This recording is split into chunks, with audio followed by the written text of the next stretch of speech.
अस्सलामुअलैकुम वरहमतुल्लाहि वबरकातुहू। दोस्तों, आज की वीडियो में मैं आप सभी को बताऊंगा कि जब एक बेटे ने अपने बूढ़े बाप की बहुत ज़्यादा खिदमत की तो फिर बाप की दुआओं से उस बेटे को मछली के पेट में से ऐसा क्या मिला कि जिसकी वजह से उसकी ज़िंदगी बदल गई और वो रातों रात लखपति बन गया। दोस्तों, ये वाक़या बहुत ही दिलचस्प है, इसीलिए मैं आप सभी से गुजारिश करूँगा कि इस वीडियो को आखिर तक देखें। मेरे प्यारे दोस्तों, ये बात पुराने ज़माने की है कि एक शख्स को अल्लाह ताला ने 3 बेटों से नवाजा था और उस शख्स के तीनों बेटे अब जवान हो गए थे और ये शख्स भी बूढ़ा हो चुका था और हमेशा बीमार रहा करता था। हत्ता कि इस शख्स की इतनी तबीयत खराब हो गई कि लोगों को लगने लगा कि ये अब शख्स कुछ ही दिन का मेहमान है, यानी अब ये ज्यादा जिंदा नहीं रह पाएगा। मेरे प्यारे दोस्तों, इस शख्स की तबीयत दिन ब दिन खराब होती जाती। फिर ये शख्स एक दिन अपने तीनों बेटे को अपने पास बुलाता है और तीनों बेटों से ये बात कहता है कि मैं बहुत ज्यादा ज़ईफ हो गया हूँ और मेरी तबीयत भी बहुत ज़्यादा ख़राब रहती है। मेरी ज़िंदगी अब कुछ ही दिन की बच गई है। मैं ये चाहता हूँ कि मैं अपने जीते जी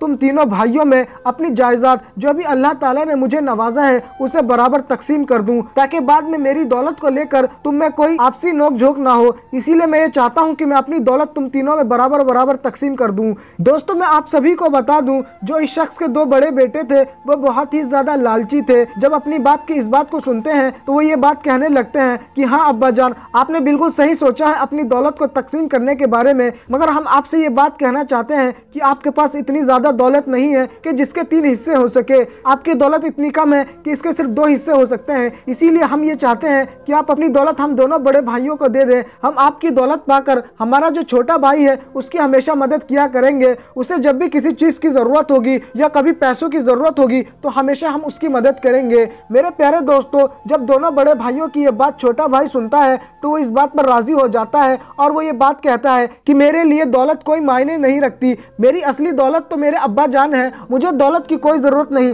आप सारी दौलत दोनों बड़े भाइयों को दे दे और आप मेरे साथ रहें, आपकी खिदमत मैं करूँगा। मेरे प्यारे दोस्तों, ये छोटा बेटा अपनी बाप की दौलत को ठुकरा देता है और अपने बाप को अपना लेता है और अपने बाप की दिन रात खिदमत करने लगता है और यहाँ तक कि इतनी खिदमत करता है कि उस शख्स के तबीयत में काफ़ी इजाफा होने लगता है, यानी वो शख्स धीरे करते करते पूरी तरह ठीक हो जाता है। मेरे प्यारे दोस्तों, फिर एक रात जब ये छोटा बेटा सोता है तो इसके सपने में नूरानी चेहरे वाले एक बुजुर्ग आते हैं और इस लड़के से ये बात कहते हैं कि फला पेड़ के नीचे 20 अशर्फियां रखी हुई हैं, तुम जाकर उसे निकाल लो। उन बुजुर्ग की ये बात सुनकर ये लड़का कहने लगता है कि क्या उस अशर्फी में बरकत है। इस बात पर वो बुजुर्ग कहने लगते हैं कि नहीं, उसमें कोई बरकत नहीं। इस बात पर ये लड़का कहने लगता है कि अगर उसमें बरकत नहीं तो वो मेरे लिए कोई मायने नहीं रखती। मेरे प्यारे दोस्तों, फिर दूसरी रात जब ये लड़का सोता है तो वही नूरानी चेहरे वाले बुजुर्ग फिर से इसके सपने में आते हैं और इस लड़के से ये बात कहते हैं कि फला पेड़ के नीचे 10 अशर्फियां रखी हुई है, तुम जाओ और उसे ले लो। इस बात पर फिर से ये लड़का यही बात कहता है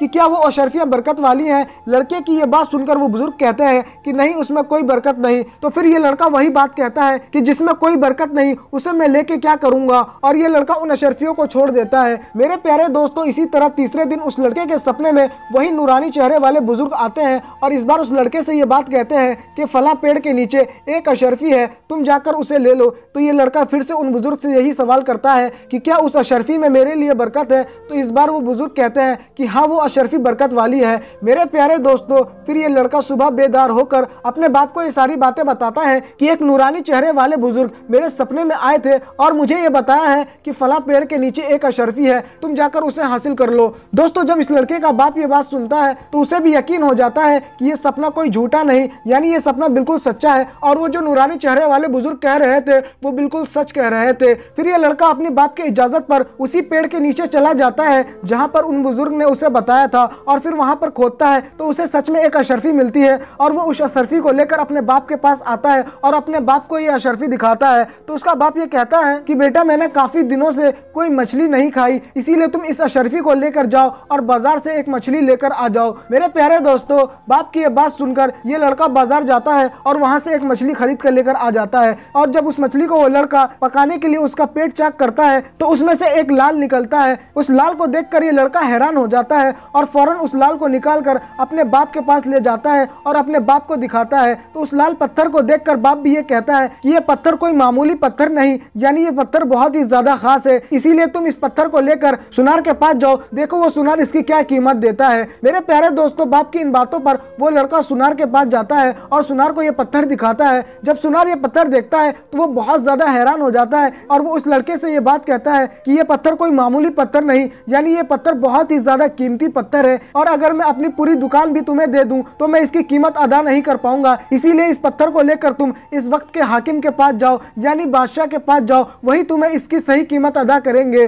फिर ये लड़का इस पत्थर को लेकर बादशाह के पास जाता है और बादशाह को दिखाता है। जब बादशाह इस पत्थर को देखता है तो वो भी बहुत ज्यादा हैरान रह जाता है, यानी इस तरह का पत्थर बादशाह ने आज तक पहले नहीं देखा था और बादशाह के खजाने में ऐसा कोई पत्थर मौजूद नहीं था। दोस्तों, फिर इस पत्थर पर बादशाह का दिल आ जाता है और फिर बादशाह उस लड़के से कहता है कि तुम इसकी कितनी कीमत लोगे। इस बात पर वो लड़का कहने लगता है कि आपकी जितनी ख्वाहिश हो आप मुझे उतनी रकम दे दीजिए। लड़की की ये बात सुनकर बादशाह और भी ज्यादा खुश हो जाता है और पहले जितनी इसकी कीमत देने वाला था उससे कहीं ज्यादा इसकी कीमत उस लड़के को दे देता है। दोस्तों, ये लड़का सारी दौलत को लेकर अपने बाप के पास आता है और अपने बाप को ये दिखाता है। तो इस दौलत को देखकर बाप भी बहुत ज्यादा खुश हो जाता है और फिर इस लड़के के घर की हालत पूरी तरीके से सही हो जाती है। फिर मेरे प्यारे दोस्तों, एक दिन जब ये लड़का रात में सोता है तो वही नूरानी चेहरे वाले बुजुर्ग इसके सपने में आते हैं और इससे ये बात कहते हैं कि तुम एक नेक और अक्लमंद लड़के हो, यानी तुमने अपने बाप की दौलत को ठुकरा कर अपने बाप को चुना और जब मैंने पहले तुमसे कहा था कि फला पेड़ के नीचे 20 अशरफियां हैं तो तुमने मुझसे कहा कि उसमें अगर बरकत होगी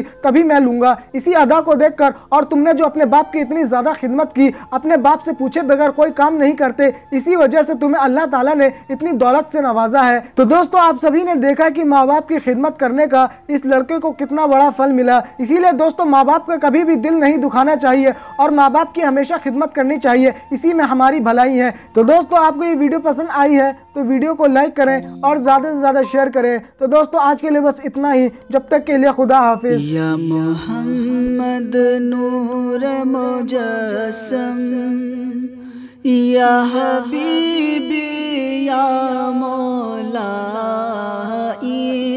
तस्वीर कमाल मोहब्बत, तनवीर जमाल खुदाई, या मोहम्मद नूर मुजस्सम, तेरा वस्फ बयां हो किससे, तेरी कौन करेगा बड़ा, नबी जी तेरी कौन करेगा बड़ा, तेरा वस्फ बयां हो किससे, तेरी कौन करेगा बड़ा, नबी जी तेरी कौन करेगा बड़ा।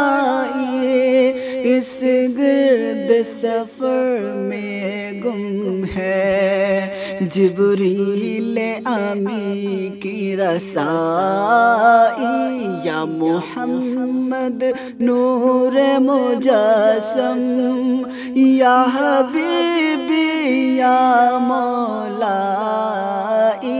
तस्वीर कमाल मोहब्बत, तनवीर जमाल खुदाई, या मोहम्मद नूर मुजस्सम।